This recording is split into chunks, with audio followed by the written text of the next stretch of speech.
Assalamualaikum guys, selamat datang di podcast 10 IPS 2. Sebelum memulai kegiatan podcast hari ini, marilah kita awali dengan mengucap puji syukur atas kehadirat Allah yang Maha Kuasa, karena atas kehendaknya kita dapat berkumpul di sini untuk menyimak informasi penting mengenai proses pemilihan Khulafaur Rasyidin. Nabi Muhammad SAW tidak mengajarkan langsung bagaimana pemimpin setelah beliau meninggal. Secara tidak langsung, Islam memberikan kebebasan untuk membuat model pemilihan pemimpin. Nah, untuk melangsungkan kegiatan podcast ini akan diisi oleh narasumber kita, Bapak Arif Sohibur Rahman, Nida Safinatun Najah selaku pewawancara, dan untuk memperlancar kegiatan podcast hari ini, saya Nur Aisyah Fitriani selaku moderator akan membuka podcast hari ini. Assalamualaikum warahmatullahi wabarakatuh. Waalaikumsalam warahmatullahi wabarakatuh. Perkenalkan, nama saya Nida Safinatun Najah dari kelompok 1. Saya selaku pewawancara Pak Sohib pada hari ini. Ada beberapa pertanyaan yang akan saya tanyakan kepada Pak Sohib. Pertanyaan yang pertama, apa alasan Abu Bakar As-Siddiq diangkat untuk menjadi seorang khalifah? Baik, bismillahirrahmanirrahim. Mencoba menjawab apa yang menjadi pertanyaan tadi. Abu Bakar As-Siddiq adalah seorang sahabat yang paling dekat dengan Rasulullah. Ketika peristiwa di Sakifah Bani Sa'idah itu, orang-orang bertanya, bagaimana menurut kalian tentang Abu Bakar? Maka mereka semua bersepakat bahwasanya Abu Bakar adalah orang yang khairuna atau paling baik di antara kita. Bahkan jelas Rasulullah sendiri menunjuk Abu Bakar As-Siddiq sebagai imam sholat, ya. Ini dalam kaitannya imam sholat, bukan berarti ditunjuk sebagai imam sholat menggantikan Rasul kemudian ditunjuk menjadi khalifah. Rasulullah tidak menunjuk Abu Bakar menjadi khalifah, tidak. Tapi Abu Bakar sendiri itu ditunjuk oleh Rasulullah SAW untuk menjadi imam sholat. Nah, dengan menjadi imam sholat, nah penilaian kaum muslimin kemudian menjadi, oh, Abu Bakar saja ditunjuk untuk menjadi imam sholat. Nah, kemudian seluruh kaum muslimin bersepakat membaiat Abu Bakar menjadi khalifah setelah Rasulullah SAW. Demikian. Ditambah lagi fakta bahwasanya Abu Bakar As-Siddiq adalah orang kedua yang mana keduanya di dalam gua bersama Rasulullah SAW. Nggak ada yang lain, cuma Rasulullah dan Abu Bakar saja. Ya gitu. Itu fakta lainnya. Untuk pertanyaan selanjutnya, bagaimana sih proses pengangkatan Abu Bakar As-Siddiq untuk menjadi seorang khalifah? Iya. Tadi sudah saya singgung ya tentang peristiwa yang terjadi di Sakifah Bani Sa'idah. Ketika Rasulullah SAW meninggal, kemudian terjadi chaos, ya, sempat terjadi chaos. Siapa sih yang menggantikan? Nah, ini orang-orang Ansor, ya, dari Aus dan Khazraj kemudian berkumpul di Sakifah Bani Sa'idah, memilih yang dimotori oleh Sa'ad bin Ubadah namanya. Nah, Sa'ad bin Ubadah ini merupakan salah seorang sahabat juga yang dekat dengan Rasulullah, tapi dari golongan Ansor. Ya, mungkin kalau kita hanya mengenal Abu Bakar, Umar gitu ya, ini ada juga sahabat tuh banyak juga yang dekat dari Ansor, ya. Aslinya mereka adalah orang-orang asli Madinah, bukan dari Makkah.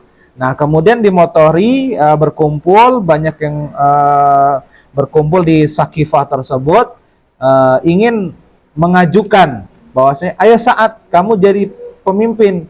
Kita sudah menolong agama Allah dengan harta kita, dengan segala daya upaya. Kalau tidak ada orang-orang Ansor, maka tidak akan besar agama ini, tidak akan menjadi sebuah negara yang besar, ya. Maka dari itu pantas mereka kemudian mengajukan diri, Sa'ad, ayo silakan kami dukung. Aus dan Khazraj, ya, itu adalah dua yang dulu adalah berperang, ya. dua suku yang dulu berperang sekarang gabung jadi satu, menunjuk Sa'ad bin Ubadah. Nah, kemudian datanglah di situ dari kaum Muhajirin yang diwakili oleh Abu Bakar As-Siddiq, Umar bin Khattab, kemudian Abu Ubaidah bin Jarrah. Ya. Nah, di bertiga ini mewakili dari orang-orang Muhajirin bertanya, apakah kalian berkumpul untuk memilih pemimpin, sedangkan dari Muhajirin tidak diajak untuk berkumpul? Ya, seperti itu. Setelah diskusi alot dan lain sebagainya, banyak perdebatan, akhirnya kemudian disepakati bahwasanya seharusnya kepemimpinan itu Quraisy yang memimpin, ya, dari Muhajirin yang memimpin. Nah, kemudian Abu Bakar itu sebenarnya ini ya, itu memegang tangan Abu Ubaidah dan memegang tangan Umar, ya. Abu Bakar itu ingin menunjukkan siapa di antara dua orang ini yang ingin kalian pilih, gitu ya. Abu Bakar itu ingin menunjuk Umar dan Abu Ubaidah itu untuk memilih siapa, ayo coba sekarang pilih di antara dua orang ini. Tapi Umar lebih dulu ngomong, ya, saya membaiat Abu Bakar jadi khalifah. Jadi ya, sebelum Abu Bakar berbicara untuk memilih di antara dua orang itu, Umar duluan yang ngomong, saya membaiat. Jadi sudah langsung saya membaiat Abu Bakar jadi khalifah. Langsung diikuti oleh sahabat yang lain. Itulah peristiwa awal pemilihan Abu Bakar menjadi khalifah. Kemudian setelah itu dibaiat secara bersama-sama di Masjid Nabawi, gitu. Jadi alasan terpilihnya Abu Bakar menjadi seorang khalifah itu atas persetujuan bersama juga ya? Ya, dibaiat secara bersama-sama dari perwakilan Muhajirin ada, dari perwakilan Ansor juga ada, banyak sekali. Oke. Lalu ke pertanyaan selanjutnya tentang Umar bin Khattab. Saya akan bertanya, apa yang melatar belakangi Umar bin Khattab melakukan proses pemilihan khalifah yang baru sebagai penggantinya? Ya, ini menarik ya. Ini setelah Abu Bakar kan Umar ya. Ya. Abu Bakar tadi dibaiat melalui apa namanya, sama-sama ya, kumpul dulu musyawarah gitu ya. Kemudian harus diingat juga bagaimana nih pergantian dari Abu Bakar ke Umar. Itu dulu. Ya, dari Abu Bakar ke Umar, Abu Bakar itu menunjuk langsung. Nah, ini menarik juga. Jadi meminta saran para sahabat, dipanggil para sahabat itu, bagaimana menurut kamu tentang Umar? Apakah dia pantas jadi khalifah? Menurut sahabat ini, pantas. Bagaimana menurut kamu Umar? Bagaimana? Dikumpulin, ya, akhirnya dalam hati mantap Abu Bakar di tengah sakitnya ya, karena sudah sakit dan merasa kayaknya nggak lama lagi hidup gitu ya. Kemudian menyampaikan bahwasanya pengganti saya adalah Umar. Jadi ditunjuk secara langsung. Nah, selanjutnya antara Umar ke Utsman bin Affan. Nah, ini kan tadi yang ditanya tentang dari Umar kemudian ke Utsman. Nah, Umar kemudian punya pemikiran lain. Bagaimana cara menunjuk penggantinya, yaitu dengan menunjuk 6 orang. Ya, pokoknya 6 orang ini harus memilih satu di antara mereka. Karena ke-6-6-nya ini punya fadilah di mata Rasulullah. Mereka adalah al-mubasyiruna bil jannah gitu ya. Termasuk dalam 10 orang yang dijanjikan pasti masuk surga. Nah, kalau sudah pasti masuk surga kan pasti soleh ya. Orang dipimpin orang soleh kan pastinya nanti akan masuk surga juga kan, seperti itu. Maka ke-6 orang itu Sa'ad bin Abi Waqqas ya, kemudian Ali bin Abi Thalib ya kan, Utsman bin Affan, Zubair bin Awam ya kan, kemudian siapa lagi, ya ada 6 orang ya yang terkenal dengan ahlul halli wal aqdi, dan kemudian itu mereka memilih Utsman bin Affan, sepakat ya memilih Utsman bin Affan. Inilah keputusan bersama ya ahlul halli wal aqdi. Jadi demokratis sekali ya, dewan yang kemudian ditunjuk oleh Umar bin Khattab ini di sebelum ajalnya, sebelum beliau wafat gitu. Kira-kira seperti itu proses pemilihan pengganti dari Umar bin Khattab. Di situ Abu Bakar As-Siddiq itu punya wasiat nggak sih, kayak punya wasiat nggak kepada Utsman bin Affan untuk menyampaikan wasiatnya kepada Umar bin Khattab saat mau pergantian khalifah? Oh ya, wasiatnya ya ini agak panjang itu wasiatnya ya, memang wasiatnya bagaimana kalau seandainya menunjuk ya, tadi kan menunjuk Umar bin Khattab untuk menjadi khalifah, maka salah satu wasiat Abu Bakar, apabila Umar nanti berbuat baik, maka segitulah pengetahuan saya tentang dia, kan gitu ya.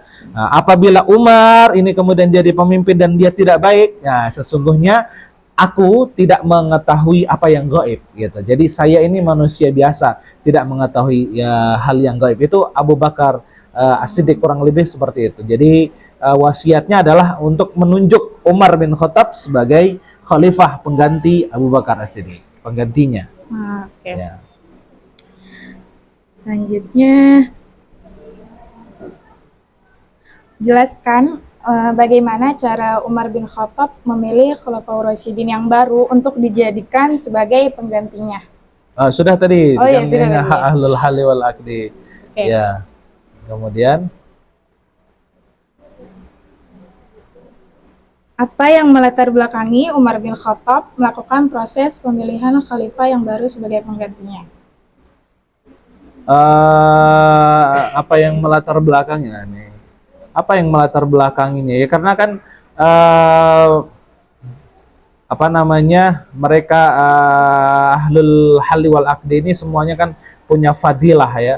6 orang itu tadi yang tadi saya sebutkan, mereka semuanya adalah al-mubasysyiruna bil jannah ya. Jadi kemudian kalau dibandingkan dengan, misalnya nih kita bandingkan dengan proses demokrasi sekarang yang open ya, semuanya boleh milih gitu ya. Nah, itu kan maling boleh milih gitu ya.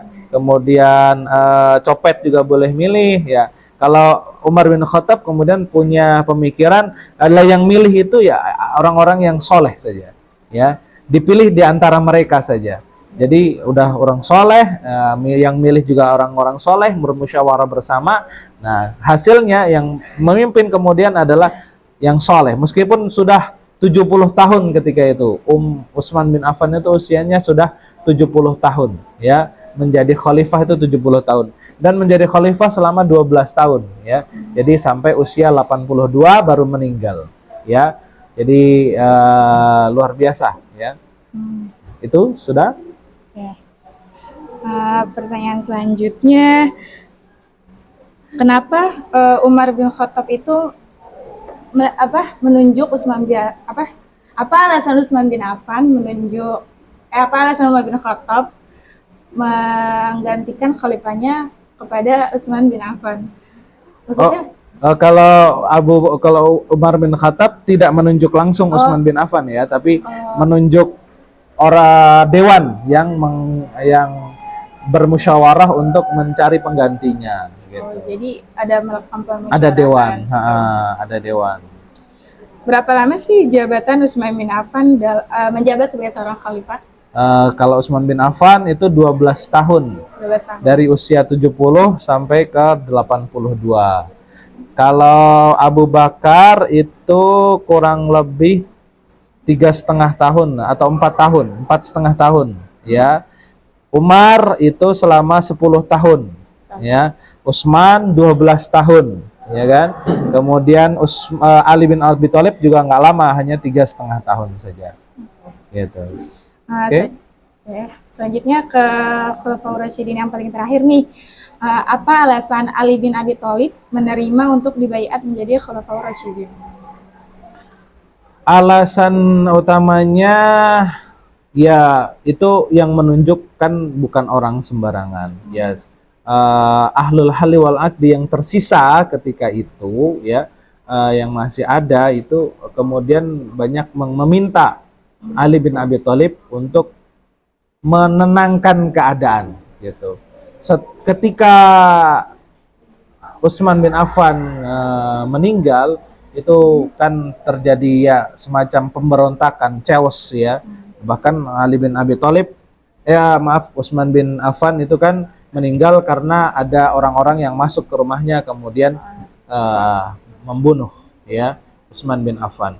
Nah, itu kan terjadi chaos ya, terjadi ya chaos, pemberontakan di sana sini, kericuhan dan lain sebagainya. Nah, itu diminta untuk menenangkan hal tersebut, dan banyak orang juga membaiat ya dari mana-mana. Akhirnya sahabat Ali kemudian mau menerima dan menjadi khalifah yang keempat ya, Khulafaur Rasyidin ya. Meskipun kemudian karena beliau kan juga seorang panglima ya, yang tegas, yang cakap dalam berperang.